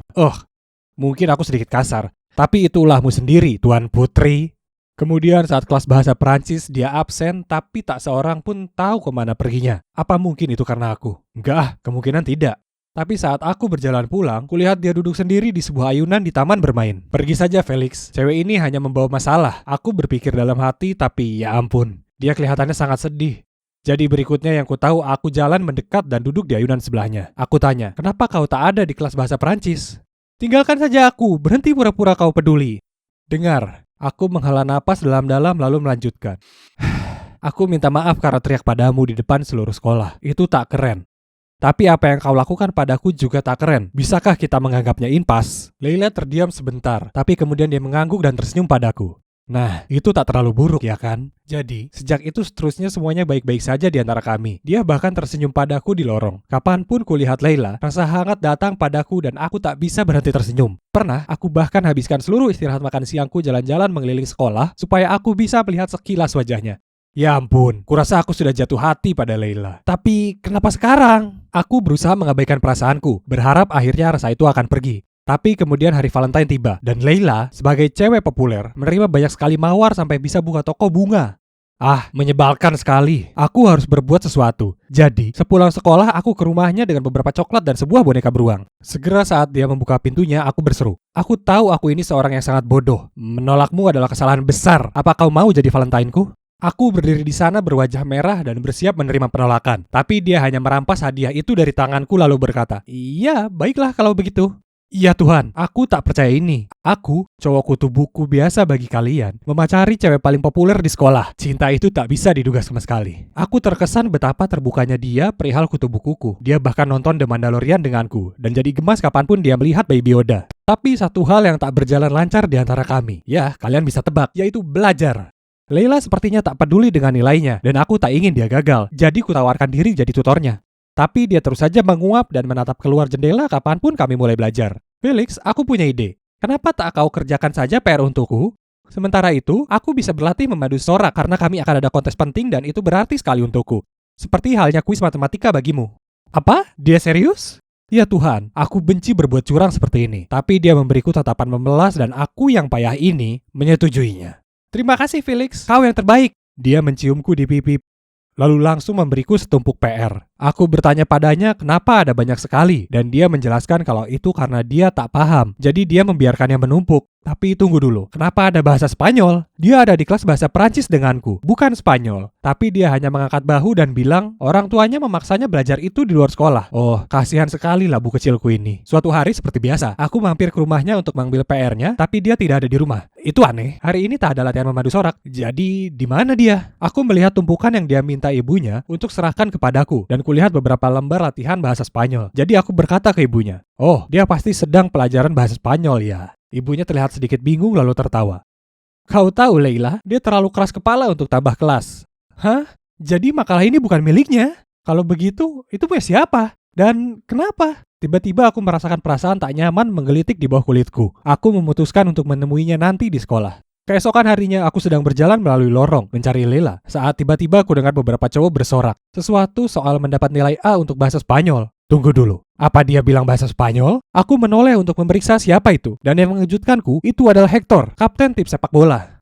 Hector terkenal karena tampan dan sebagainya, tapi juga karena payah dalam pelajaran sekolah. Seseorang pasti sudah mengerjakan PR untuknya. Dan kalian bisa tebak, seorang itu aku. Ini semua masuk akal sekarang. Leila dan Hector pasti sepasang kekasih. Mereka mungkin menarik, tapi mereka berdua payah dalam belajar. Jadi dia memperalatku untuk melakukan PR mereka berdua. Ini semua lebih masuk akal lagi sekarang. Hubungan ini tak ada yang nyata. Ini hanya sandiwara.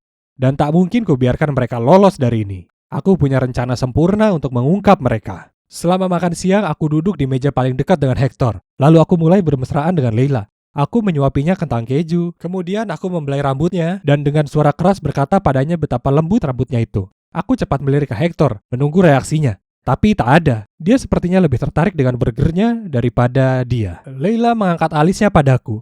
Apa kau baik-baik saja? Kau bertingkah sangat aneh. Aku tertawa keras, kurangkulkan lenganku padanya lalu berkata, sebenarnya lebih ke berteriak. Oh, karena kau ini imut sekali. Tapi kenapa masih tak ada reaksi dari Hector? Dia dan temannya bahkan bersorak. Dan di perjalanan dia keluar kantin, dia bahkan mengacungi jempol padaku. Leila juga tak terlihat terpengaruh sama sekali. Ya ampun, seseorang tolong telepon The Academy. Karena mereka berdua layak mendapat Oscar. Rencanaku gagal total. Ini sangat bikin stres. Aku terdiam dan Leila tahu dan memberiku pandangan bertanya-tanya. Ada yang tak beres, kau bersikap sangat aneh. Oke, jika dia ingin tahu maka baiklah. Jadi aku berseru. Aku tahu kalau makalah bahasa Spanyol itu untuk Hector. Kalian bersama dan kau hanya memperalatku untuk melakukan semua PR kalian. Aku tak bodoh, kau tahu? Terima kasih sudah mengenalmu, tapi tolong jangan pernah lagi bicara padaku. Kemudian aku pergi tanpa membiarkannya mengucap sepatah kata pun. Ya, itulah akhir dari ceritaku. Cukup menyedihkan, iya kan? Aku bohong kalau aku katakan aku tak merasa kecewa soal itu. Aku sungguh menyayanginya. Biarlah, aku akan berkuliah beberapa bulan lagi dan aku akan bertemu cewek imut yang tak akan mengelabuiku untuk melakukan PR cowok lain. Oh, maaf teman-teman, ada yang menelponku. Ya Tuhan, itu Leila. Apa yang dia mau? Kita sudah putus, berhenti menelpon. Apa? Baiklah, janji kau akan biarkan aku sendiri setelah ini. Oke, tunggu, aku akan turun ke bawah. Ya Tuhan, Leila ada di depan pintu rumahku, dan dia bersikeras tak mau pergi kecuali aku bicara dengannya. Jangan kemana-mana semuanya. Aku akan ceritakan pada kalian segera setelah aku kembali. Ya Tuhan teman-teman, kalian tak akan percaya apa yang Leila baru ceritakan padaku. Masalahnya adalah, tim pemandu soraknya harus banyak berlatih untuk kontes yang akan datang. Yang artinya mereka tak bisa belajar sesering biasanya. Karena itu, dia harus mencari seseorang yang mau mengerjakan PR mereka agar nilai mereka tak merosot. Dan itulah saat Leila muncul dengan ide untuk memenangkanku sebagai cowoknya. Semua godaan, lelucon itu, semua adalah bagian dari rencananya. Itu kebenarannya. Tapi Leila tak tahu mengenai lembar soal bahasa Spanyol, karena rekan timnya Harper yang memberi itu padanya. Ternyata Hector adalah pacar Harper. Tak menyangka itu ya kan? Tapi aku masih sangat marah pada Leila, karena dia tetap memanfaatkanku. Kemudian Leila mengambil beberapa makalah dan menunjukkannya padaku. Hah? Itu adalah PR dengan nilai B semua. Kemudian dia memberitahuku, oke, kuakui awalnya aku tak menyukaimu. Aku hanya mendekatimu untuk memanfaatkanmu. Tapi kemudian aku benar-benar jatuh hati padamu seiring aku mengenalmu dengan lebih baik, oke? Jadi, aku berhenti memberimu PR-ku dan aku kerjakan sendiri. Jadi, perasaannya terhadapku juga nyata? Aku tak percaya itu. Akhirnya aku memaafkannya dan sekarang kami lebih bahagia dari sebelumnya. Aku harus bilang, saat Leila dulu bicara padaku, kukira dia itu cewek gila seperti Harley Quinn, yang aku tak akan pernah suka. Tapi aku salah, ternyata akulah yang tergila-gila padanya. Jadi, ternyata aku lebih mirip dengan The Joker daripada yang kukira sebelumnya.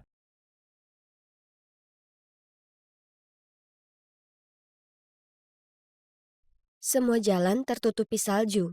Tak seorang pun dengan pikiran waras akan pergi keluar di cuaca seperti ini. Tapi suara gedoran di pintu itu terus saja terdengar. Dan makin lama, makin keras. Apa mungkin itu Yeti? Ku dekap selimutku dan berharap itu akan berhenti. Tapi tentu saja tidak.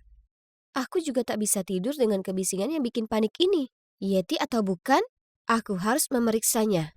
Jadi, aku merayap mendekati pintu. Rasa panik melandaku. Dan dengan tangan gemetar, aku membuka pintunya sedikit. Hah? Trevor? Ya, itu bukan monster salju. Itu Trevor yang hampir pingsan karena dingin. Tapi kedua tangannya masih berpegang erat pada sesuatu. Gemetaran dia berkata, Ini dia. Pakai lagi beberapa pakaianmu. Kau nanti masuk angin. Kemudian dia memberikan koperku. Oh Tuhan, kau gila Trevor. Kau ini yang bakal masuk angin sekarang. Aku segera mendudukannya di sofa dan menempatkan selimut di tubuhnya. Lalu dengan cepat membuka koperku. Ini dia senjata rahasiaku. Penghangat badan. Aku memberinya beberapa dan mengambilkan mantel lain yang tak terkena salju. Minum ini dulu. Akan kubuatkan secangkir coklat. Aku mulai menuangkannya secangkir air hangat dari botol termosku. Tapi dia menghentikanku. Listriknya padam. Ujarnya gemeteran. Pantas, itu menjelaskan kenapa rasanya seperti di freezer di dalam sini. Kalau begitu tak ada coklat panas. Hei, jadi aku ini Autumn dan ini adalah bagian kedua dari ceritaku. Jika kalian belum lihat bagian ke-1, silakan kalian cek. Jangan terkecoh dengan namaku. Pastinya sedang musim dingin di Texas di sini. Dan badai ini sungguh gila. Sayang aku terjebak di pondok berlibur bersama dengan sahabatku yang pengkhianat si Lilian, kembarannya yang pembohong Seth, dan cewek rahasianya si Charlie. Ternyata Lilian hanya menginginkan pakaian Chicagoku, dan yang lainnya kecuali Trevor terlibat di dalamnya. Kembali ke Trevor. Karena aku tak menginginkan kematiannya dalam pengawasanku, jadi kugosok lengannya untuk menghilangkan rasa dingin. Ketika dia terlihat sedikit lebih tenang, aku menaikkan alis dan bertanya padanya, "Kenapa kau pergi keluar begini?" Begini, listriknya mati. Aku tahu akan terasa seperti Antartika bagimu di sini tanpa pemanas. Jadi aku mau pergi ambilkan kopermu.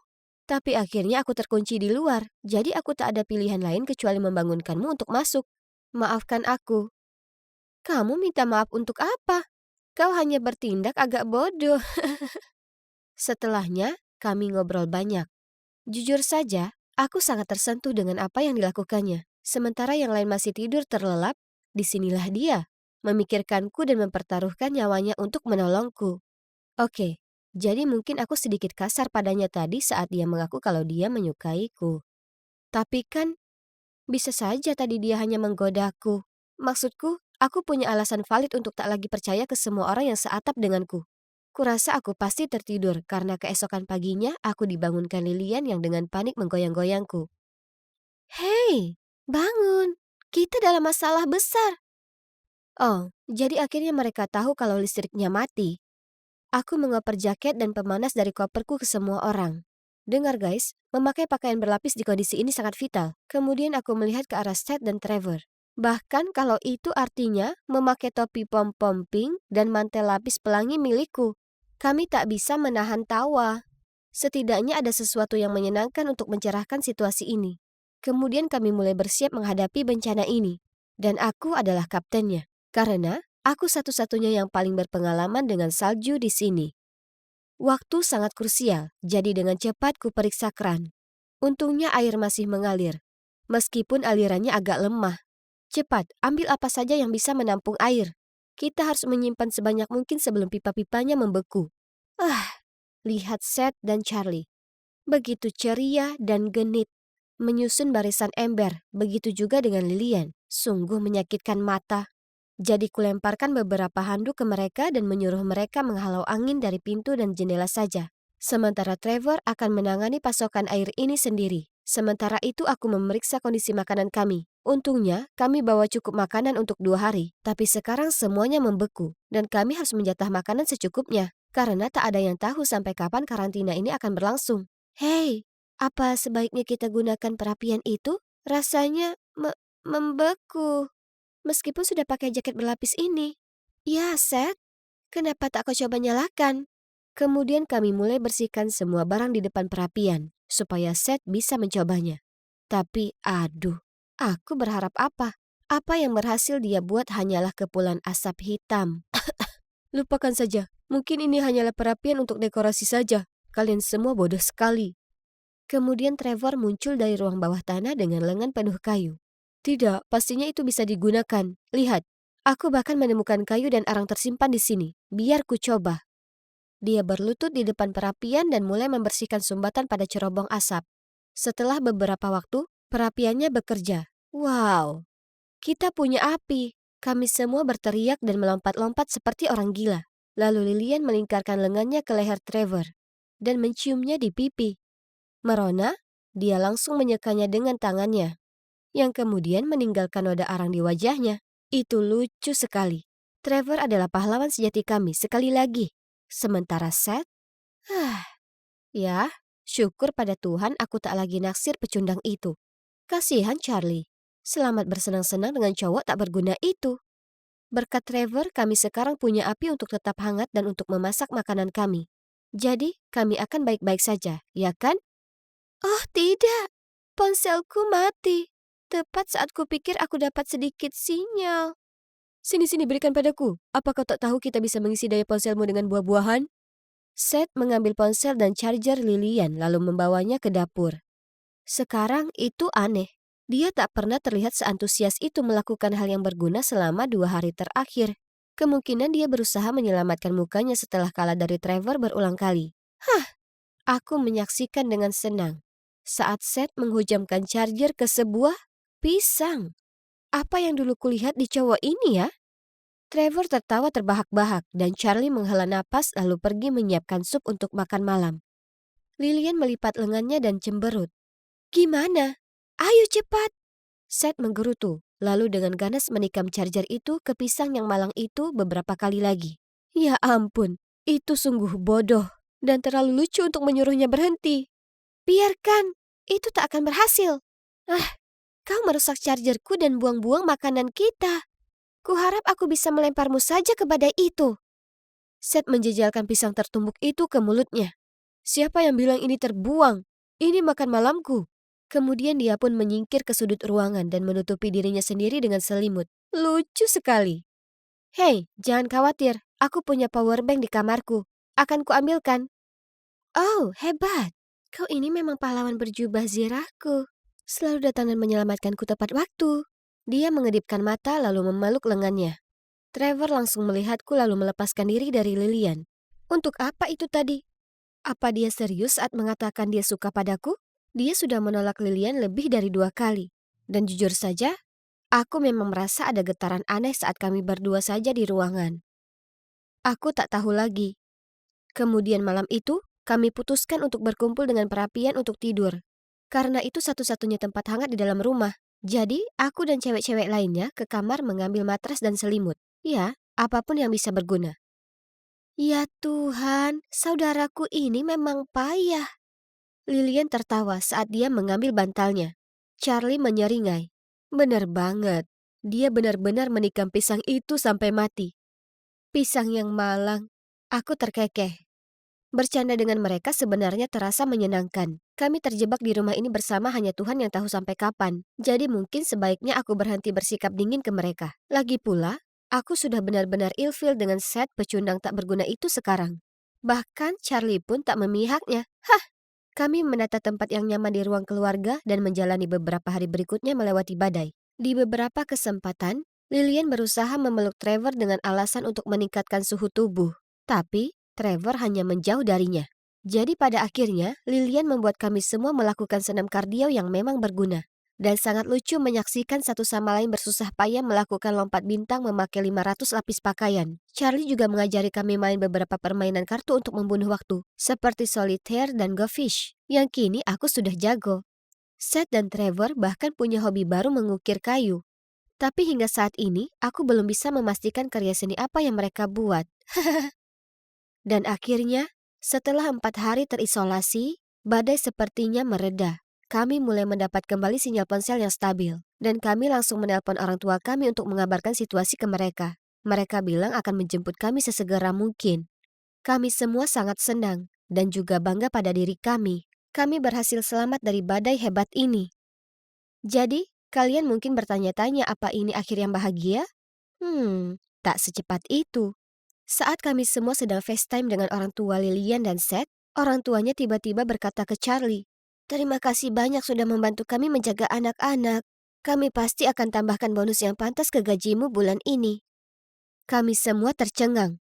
Aku tak tahu apa karena alasan yang sama, tapi kenapa ibu Seth membayar pacarnya? Lilian dengan kikuk mengucapkan selamat tinggal ke ibunya, lalu segera mengakhiri panggilan, lalu mencoba mencairkan suasana dengan tawa palsunya.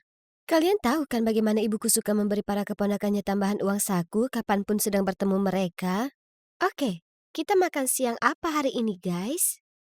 Hentikan, aku sudah tahu rahasiamu. Charlie dan Seth itu sepasang kekasih, kan? Tapi, kenapa ibumu membayarnya? Itu janggal. Lilian, Seth, dan Charlie semua berteriak bersamaan. Apa? Lilian memberi pandangan bertanya-tanya. Autumn, kamu ini ngomongin apa? Ya, aku minta maaf karena berbohong padamu. Tapi tidak, Charlie bukan pacar Seth. Dia itu guru les kami. Pembohong. Kalau begitu kenapa harus ketutup-tutupi? Orang tuaku tak percaya pada kita menginap di sini sendiri. Jadi mereka meminta Charlie mengawasi kami. Dan ayolah, kita ini 16 tahun. Kita tak butuh pengasuh. Itu memalukan. Ya, kupikir itu hanya kebohongan yang tak membahayakan, jadi aku setuju menuruti mereka. Maksudku, kita masih bisa senang-senang bersama, ya kan? Tapi siapa yang memberitahumu kami pasangan? Aku hendak menjawab, tapi kemudian Trevor menyeretku ke ruangan lain sementara memberitahu yang lainnya, dia perlu menenangkan diri dulu. Biar ku tangani ini. Sekarang kami sendiri, jadi ku beri tatapan aku menunggu padanya. Oke, dengarkan aku dulu ya. Aku mengangguk, kemudian dia menghela napas dan melanjutkan. Lilian memang menyukaimu dan dia memang benar-benar ingin membantumu dengan Seth. Tapi Seth tak tertarik. Jadi Lilian menjanjikannya uang saku senilai 1 bulan untuk berada di sini. Aku tak terlalu percaya, tapi coba kita lihat apa lagi yang dia katakan. Oke kalau begitu, tapi itu tidak mengubah fakta kalau ada sesuatu di antara Seth dan Charlie. Ingat, ciuman itu? Sebenarnya itu tak nyata. Aku hanya menantang Seth untuk melakukannya. Charlie memang benar-benar guru les mereka. Dia ngomong apa sih? Kurasakan ruangan itu mulai berputar-putar. Dengar, aku sungguh sangat menyukaimu, Autumn, dan aku tahu seharusnya aku tak bohong mengenai beberapa hal. Tapi itu hanya supaya kau memberiku kesempatan. Hanya saja, sekarang Lilian berpikir aku menyukainya, dan aku tak pernah bermaksud memberi kesan yang salah kepadanya. Teganya dia menipuku seperti itu, jadi aku berteriak padanya. Aku tak akan pernah menyukaimu. Tindakanmu membuatku semakin membencimu. Berkat dia, aku salah menilai Lilian, Charlie, dan Seth.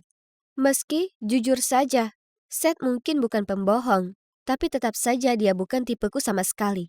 Trevor memberi tatapan putus asa, sambil memandang ke bawah. Kemudian bergumam, "Maaf." Aku tak ingin mendengar permintaan maafnya yang menyedihkan. Jadi aku bergegas keluar dari sana dan duduk di teras yang membeku sampai akhirnya orang tuaku tiba. Setelahnya, semua kembali normal. Sekolah berlanjut. Lilian dan aku jadi teman baik dan dia sekarang memanggilku sahabat badai salju. Ah, sedangkan Trevor, kini aku menghindarinya sebisa mungkin. Aku tahu dia terus menatapku di sekolah. Bisa kurasakan lirikannya padaku. Tapi segera saat aku memandang ke arahnya, dia langsung berpaling. Kurasa aku memang suka padanya, oke? Aku tak setuju dengan apa yang diperbuatnya, tapi harus kuakui, butuh orang yang cerdas dan imajinatif untuk membuat rencana semacam itu secara spontan. Oke, baiklah. Aku akan memberinya kesempatan lagi dan kita lihat kemana arahnya. Dan jika akan ada lagi badai salju, ya, kurasa dia itu cowok handal yang bisa menemani.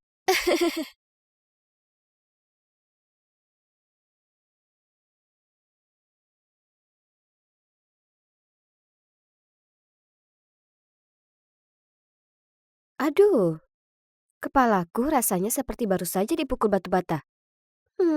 Kenapa ruangannya sangat terang? Dan bunyi bip monoton apa itu? Apa ini rumah sakit? Kugunakan semua tenagaku menegakkan diri ke posisi duduk.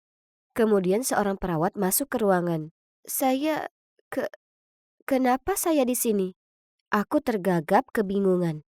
Dia tersenyum padaku dan menjawab, "Oh, Anda sudah bangun. Sungguh suatu keajaiban. Baik Anda dan bayi Anda sekarang dalam kondisi baik-baik saja." Hah? Apa sebenarnya yang dia bicarakan? Wajahku sudah pasti menyeratkan itu karena senyumnya menghilang. Sayang, Anda mengalami kecelakaan dan kehilangan banyak darah. Anda dalam kondisi koma sebulan lalu. Dan karena Anda hamil, ada kekhawatiran kalau Anda berdua tak akan selamat. Tapi sekarang semuanya baik-baik saja. Apa? Aku sudah tertidur sebulan lamanya? Cemas, aku bertanya padanya. Orang tuaku? Di mana mereka? Oh, mereka sangat sibuk jadi mereka meminta kami menjaga Anda. Katanya sembari menepuk-nepuk bantalku. Ah iya, itu kedengarannya benar karena orang tuaku selalu sibuk. Mereka benci buang-buang waktu mereka, terutama untukku. Kuletakkan tanganku di perutku yang membuncit dan berusaha mengingat kecelakaan. Tapi kenapa aku tak bisa mengingatnya? Dipikir-pikir, aku bahkan tak ingat siapa ayahnya. Rasa sakit yang tajam menusuk kepalaku, jadi aku mencengkramnya dengan kedua tangan. Lalu aku menjerit memanggil perawat. Kenapa aku tak bisa mengingat apapun? Melihat hal ini, suster segera bergegas pergi mencari dokter. Tes dijalankan dan coba tebak. Ternyata aku mengalami hilang ingatan jangka pendek. Hari-hari berikutnya, di ranjang rumah sakit, aku tak punya kegiatan lain selain berpikir. Akhirnya sebuah memori datang padaku, yaitu aku dan sahabatku Cecilia. Ada musik Natal dimainkan dan kami cekikikan saat sedang menyiapkan kue kering berbalut wasabi untuk mengerjai teman-teman kami. Sekarang sudah musim panas? Itu artinya aku sudah lulus. Tiba-tiba ku dengar langkah kaki itu. Itu Cecilia. Di ambang pintu dengan buket bunga matahari yang besar sekali. Bahkan tak bisa kujelaskan betapa senangnya bertemu dengannya. Kami berpelukan mungkin ratusan kali. Kemudian tak mampu membendung kesabaranku, penuh semangat aku langsung bertanya. Sekarang tolong beritahu aku semuanya. Kenapa aku kecelakaan? Dan siapa ayah bayi itu? Maksudku, dia adalah sahabatku. Jadi kalau ada yang tahu soal apapun, tebakanku pastilah dia, ya kan? Tapi aku kecewa. Dia hanya menggeleng.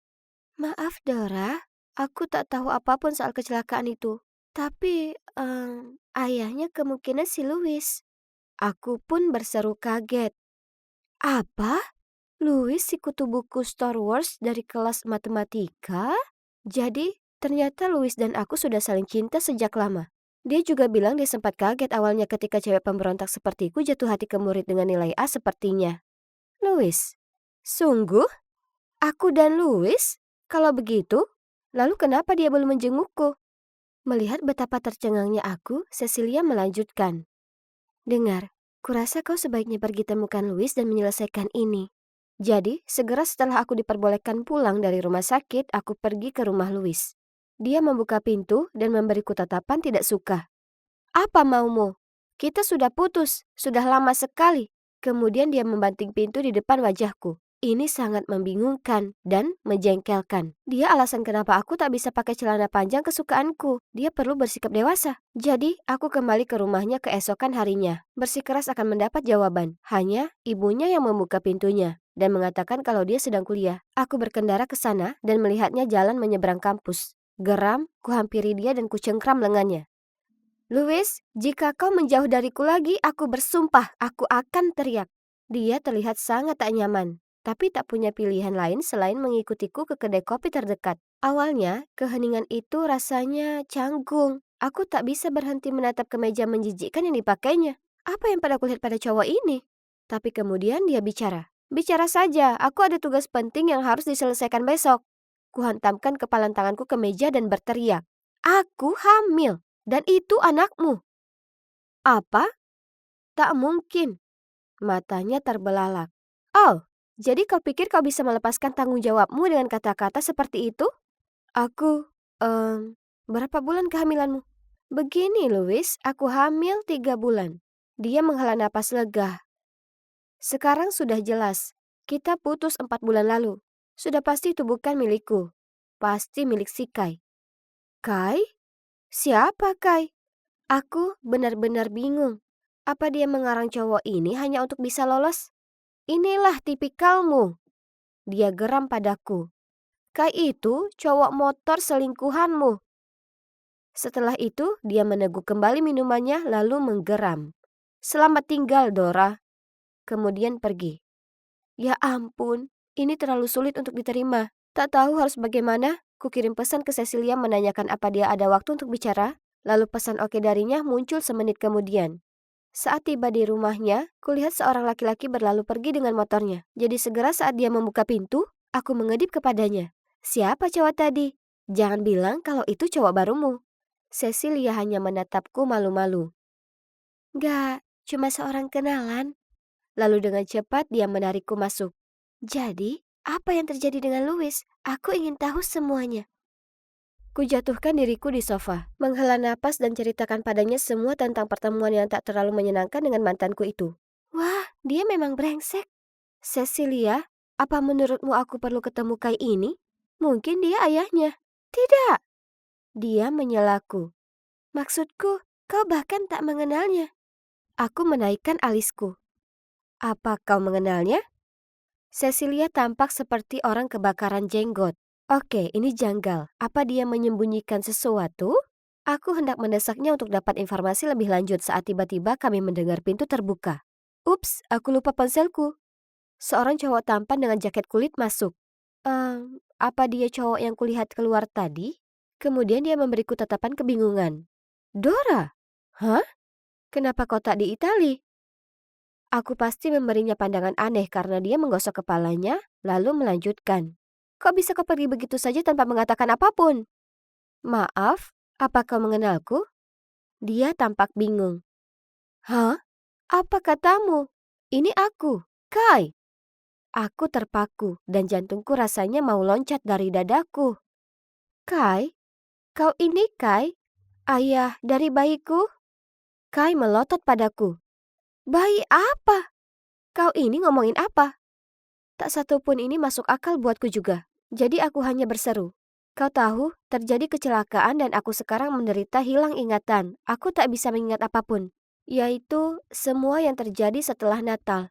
Dan, ya, aku juga sedang hamil.